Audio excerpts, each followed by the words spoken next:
Formation sur la pratique arbitrale du système OHADA à Douala, les rideaux se referment. La cérémonie de clôture a eu lieu ce 21 juillet 2016 au siège du JICAM.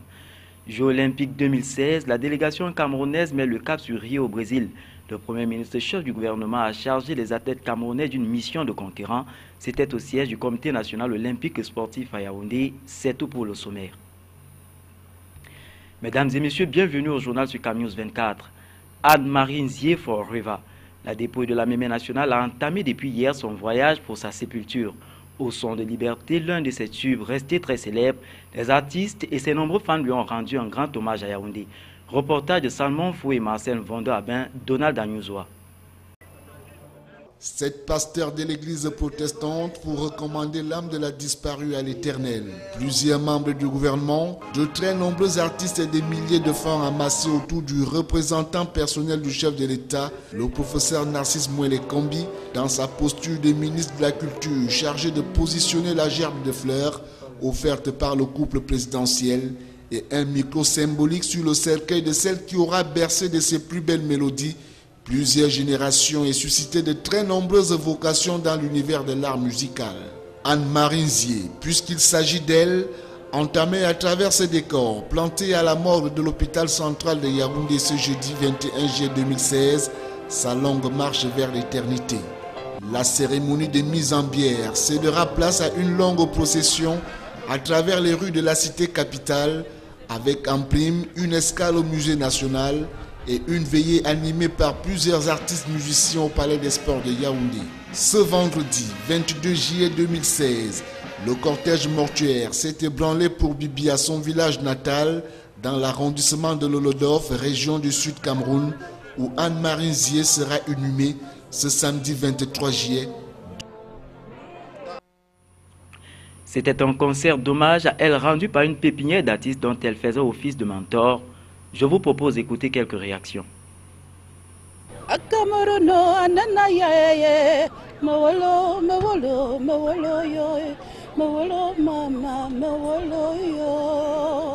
Le souvenir, c'est tout simplement une maman, la maman des enfants, la mère poule qui s'en va, qui laisse ses poussins sans protection. Et nous la pleurerons éternellement. Et elle était là quand on avait besoin d'elle. Et elle savait dire tout haut ce que les autres pensaient tout bas. Et elle a toujours défendu la culture. Et je pense que de là où elle est, elle va continuer à nous couvrir. C'est une très très grosse perte, mais puisque nous savons tous qu'un jour nous allons mourir, c'était son jour, elle est partie, et c'est pour ça que nous lui rendons un vibrant hommage, et que ses œuvres vont perdurer à jamais, et que toute la vie nous allons nous rappeler qu'il fut une fois au Cameroun une mère qui a résisté au-delà de 80 ans dans la culture. Nous allons suivre ses traces. Nous avons assisté à quelque chose de fort, Elle était la grande égérie, la grande chanteuse malheureusement qu'on ne verra plus. Et on repensera toujours à elle. Elle avait parfois des paroles, parfois elle demandait des choses, mais toujours dans la bonne humeur, et elle aimait vraiment son pays. La formation approfondie sur la pratique arbitrale OHADA organisée par le centre d'arbitrage du JICAM en partenariat avec le centre de médiation et d'arbitrage de Paris a refermé ses portes. La cérémonie de clôture a eu lieu ce 21 juillet au siège du JICAM à Douala sous la coordination du président du comité permanent Marie-André Ngoué, avocat au barreau du Cameroun. Reportage Éric Ticheux, Benoît Dormont. Ouverte aux autres intervenants à l'arbitrage, cette formation permettra aux participants d'acquérir et de perfectionner la connaissance et la pratique de la procédure, depuis la constitution du tribunal jusqu'au rendu de la sentence finale, en passant par la conduite du procès et le traitement des incidents de procédure. On était obligé d'aller faire appel aux instances juridiques actuellement en vigueur dans le pays, aller à la cour d'appel, et 2 fois jusqu'à la Cour suprême, et ça pouvait durer des années. Et je pense que c'est un réel besoin pour les entreprises de pouvoir, à deux, choisir des gens qui sont neutres, qui ont le savoir-faire, qui ont l'expertise, envie de faire en sorte qu'on arrive à des décisions rapides et régler des litiges qui auraient pris des années. Destinée aux arbitres référencés sur la liste du centre d'arbitrage du JICAM, cette formation s'inscrit dans le cadre de leur recyclage continu et obligatoire. Une opportunité qui permet aux professionnels du droit et des autres métiers d'apprendre la technique de l'arbitrage en ayant connaissance de l'acte OHADA sur l'arbitrage et du règlement d'arbitrage du JICAM. Dans le traité OHADA, les pères fondateurs de l'OHADA ont posé comme principe que l'arbitrage devait être une des méthodes de résolution des conflits et ils se sont attachés à l'organiser et à la promouvoir. Donc je pense que les actions que fait le centre d'arbitrage du JICAM participent à la promotion des objectifs de l'OHADA. Après 4 jours de formation pratique, les participants, en plus de la maîtrise des techniques de l'arbitrage, ont reçu des attestations de fin de formation. Mission multidimensionnelle intégrée des Nations Unies pour la stabilisation en République centrafricaine, la MINUSCA, le Cameroun reprend du service. Le ministre de la Défense, Joseph Betty Assoma, a présidé ce 21 juillet à Douala la cérémonie de revoir au contingent des forces de défense camerounaises appelées à prendre part aux opérations de maintien de la paix en République centrafricaine. Le ministre délégué à la présidence de la République, chargé de la défense dans cet exercice, était porteur du message du chef de l'État qu'il a délivré aux forces de défense. À Douala, compte rendu de Donald Agnozoa. Le ministre délégué à la présidence de la République chargé de la défense est venu porter au personnel des forces de défense camerounaises appelé à prendre part à la mission multidimensionnelle intégrée des Nations Unies pour la stabilisation en République centrafricaine le message du président de la République, chef des armées. La première bonne nouvelle qui retient l'attention de ce contingent concerne la revalorisation de la prime mensuelle avec effet rétroactif sur les missions antérieures à la décision. Le chef de l'État a décidé, avec un accord en sport du pays, de revaloriser la prime mensuelle de militaires de contingent qui va signer les contrats de 250 000 francs avant les parents. Tout pratiquer justice. La prime sera désormais de 450 000 par an et par an, soit une augmentation en valeur 200 000 et 80% en valeur relative. Le ministre de la Défense, porteur du message du chef de l'État, fera aussi savoir que chaque personnel des forces de défense engagé dans les opérations de maintien de la paix est désormais astreint à la signature d'un protocole d'engagement individuel. Aussi entend-on du côté de la Grande Muette organiser tant au départ qu'au retour de chaque contingent une cérémonie de prise d'armes au quartier général à Yaoundé. La batterie de mesures ainsi énoncées appelle les concernés à plus de discipline dans l'accomplissement de leur mission en terre étrangère. Il importe que le comportement de nos hommes, avant, pendant et après la mission en médias, soit exemplaire à tous égards. Les fautes anciennes, actuelles, et le cas échéant à venir seront fermement sanctionnés avec la rigueur et le règlement militaire. L'encadrement des hommes devra être plus conséquent et plus responsable là-dessus. Les mesures proposées en vue de renforcer l'encadrement contingent et de rassurer la communauté internationale portent sur le plan disciplinaire.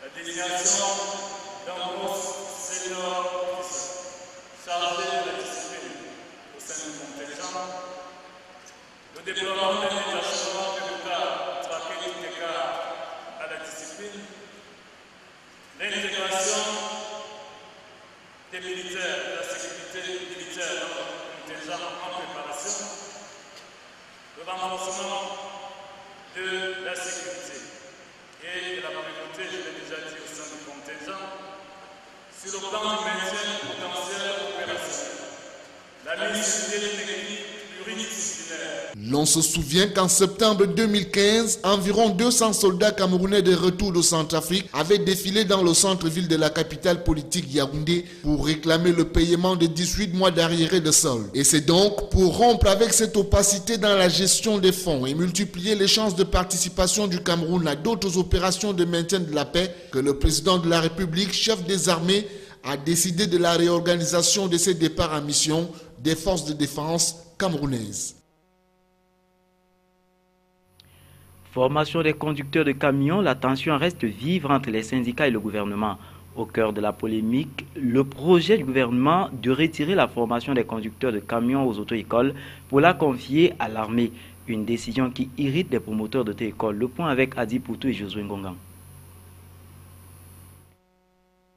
Suite à la recrudescence des accidents occasionnés sur les axes routiers de la République par les conducteurs de camions, le ministère en charge des Transports tente de trouver des solutions pour mettre fin à ces hécatombes sur les routes. D'où ce projet de retirer la mission de formation des chauffeurs d'engins lourds aux auto-écoles pour la confier à l'armée. Une décision contre laquelle s'insurgent les promoteurs d'auto-écoles.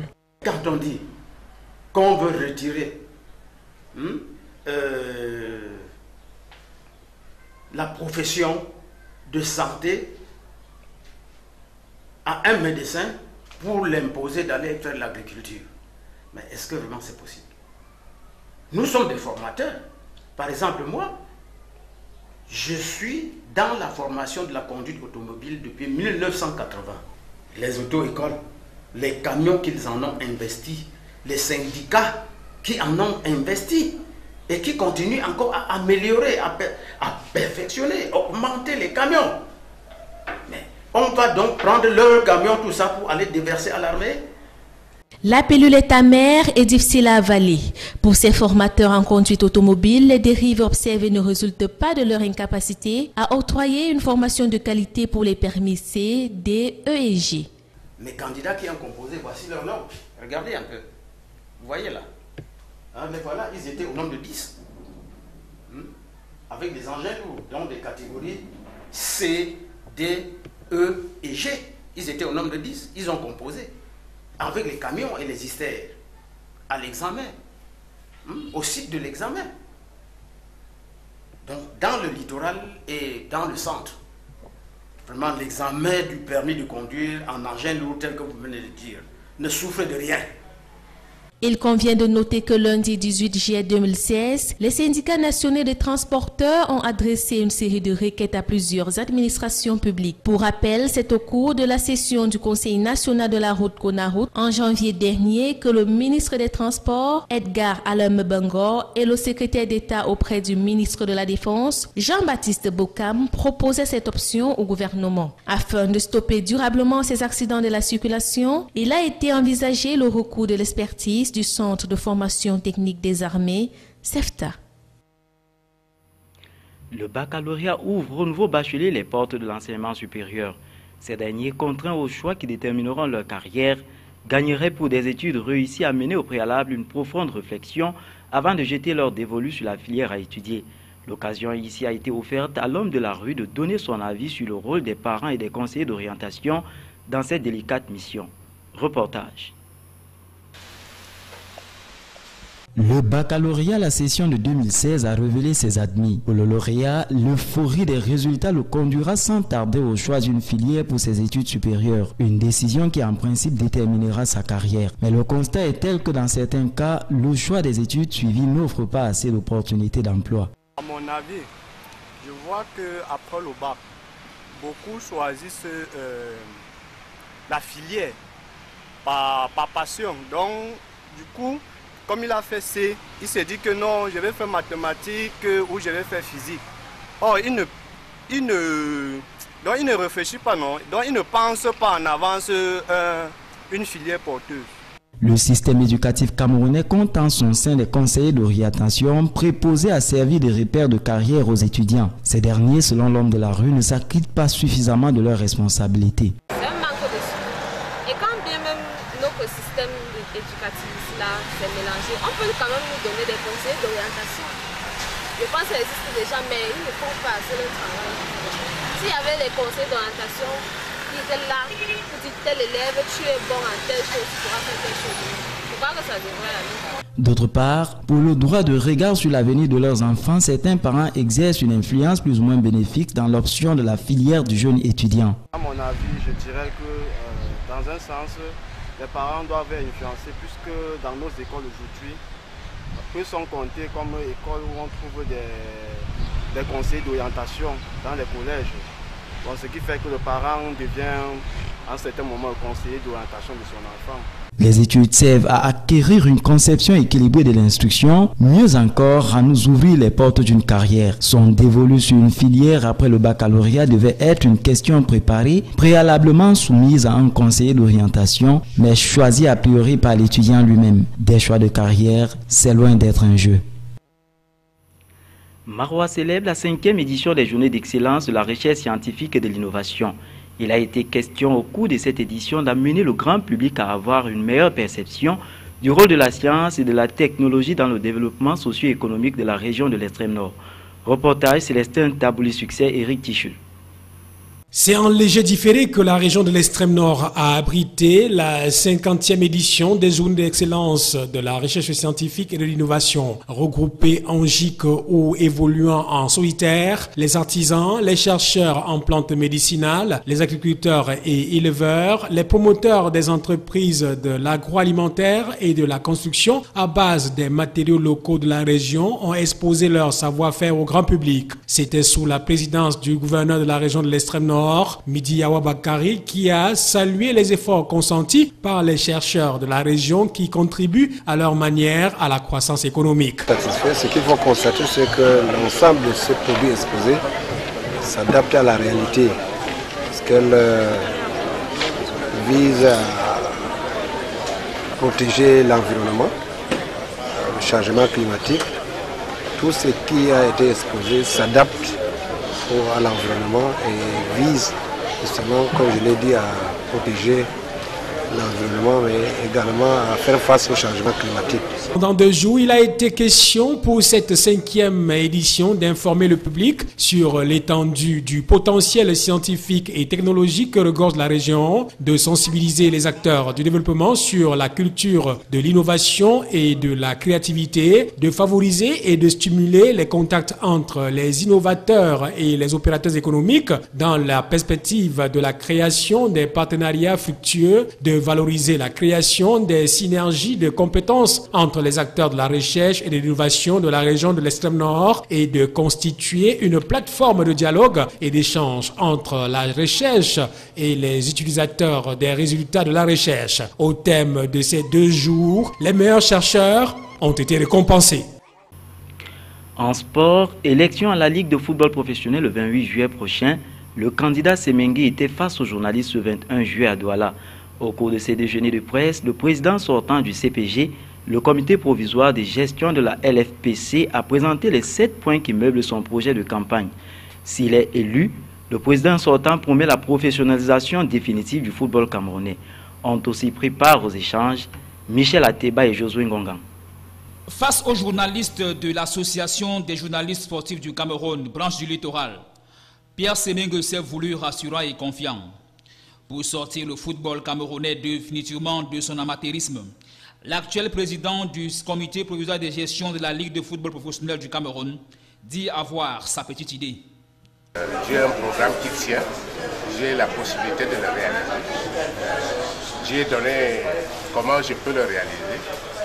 L'État m'accompagne dans cette affaire puisqu'il m'a donné un certain nombre de citations fiscales essentielles. Pendant près de 20 minutes, les journalistes vont l'écouter.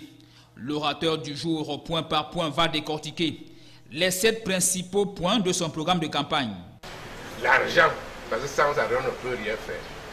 À cet effet, j'ai passé tout mon temps à batailler avec le gouvernement. Le gouvernement camerounais m'a aidé, a aidé la Ligue, en lui consentant 3 choses très importantes. D'abord, la défiscalisation à hauteur de 5% du chiffre d'affaires annuel des sociétés qui investissent dans le football. Des points qui, s'il est élu le 28 juillet, vont changer la physionomie du football professionnel du Cameroun et du championnat de Ligue 1 et Ligue 2. En poste depuis 5 ans, le général d'armée à la retraite veut, après avoir mis en place la Ligue de foot, la rendre vraiment opérante. Annoncé au sommaire, Jeux olympiques 2016, la République dit au revoir à la délégation sportive du Cameroun. Dieudonné Wilfried Seyintsengue, jeune boxeur de 18 ans, médaillé d'or aux Jeux africains en septembre 2015 à Brazzaville au Congo, dans la catégorie des 75 kg, a reçu ce 21 juillet 2016 le drapeau du Cameroun des mains du Premier ministre chef du gouvernement. C'était au siège du Comité national olympique sportif du Cameroun à Yaoundé. Compte rendu de Jean-Pierre Bitongo, Joseph Ateba et Ghislain Kongan. Le 15 juillet 2016, Dieudonné Wilfried Seyintsengue est désigné à l'unanimité et à son insu le porte-flambeau de la Cameroun Olympic Team par le bureau exécutif du Comité national olympique et sportif du Cameroun après des heures de concertation. Le dévolu est jeté sur lui pour ses qualités humaines et sportives. Ce 21 juillet, le Premier ministre Philémon Yan lui a remis le vert ou jaune camerounais pour tenir haut l'étendard du Cameroun aux Jeux de la 31e Olympiade de l'ère moderne qui seront célébrés du 5 au 21 août 2016 à Rio de Janeiro au Brésil. C'était en présence de toute la famille olympique et de quelques membres du gouvernement. Je me sens bien. 12 ans après les Jeux Olympiques d'Athènes, revenu pour le Cameroun, c'est une très bonne opportunité pour moi. Et, je me sens vraiment bien avec le vert et jaune. Et je vais représenter valablement et défendre les couleurs de ce pays, de mon pays. Le président de la Fédération camerounaise de boxe, Bertrand Magloire Mndunga, est tout heureux. On touche du bois lorsqu'on dit ça. L'espoir y est. L'espoir y est. Ces garçons sont très bien préparés. Nous allons veiller à ce qu'il le reste jusqu'à la fin. Parce qu'en réalité, il va falloir meubler également le coup des il va falloir tout faire pour les maintenir. La délégation sportive qui comprend 12 encadreurs et 24 athlètes dont 19 femmes et 5 hommes quitte le Cameroun le 23 juillet prochain. Il y a également l'équipe nationale féminine de volleyball composée de 12 lions indomptables. Il faut dire que ce sont plus de 10 500 athlètes de 206 comités nationaux olympiques qui vont participer à cet événement sportif. Ils vont rivaliser d'adresse dans 28 disciplines sportives. Les Jeux vont se dérouler dans 33 lieux différents, répartis dans 4 différents secteurs de la ville de Rio de Janeiro, Barra, Copacabana, Deodoro et Maracana. Ce sont 54 nations qui vont représenter le continent africain. Le Soudan du Sud et le Kosovo feront leur première apparition sous leur propre délégation. La Fédération russe d'athlétisme étant suspendue par la Fédération internationale pour dopage, seuls 2 athlètes russes sont autorisés à concourir comme indépendantes, Yulia et Daria Klishina. C'est tout pour ce journal, mesdames et messieurs. Merci de l'avoir suivi. Au revoir.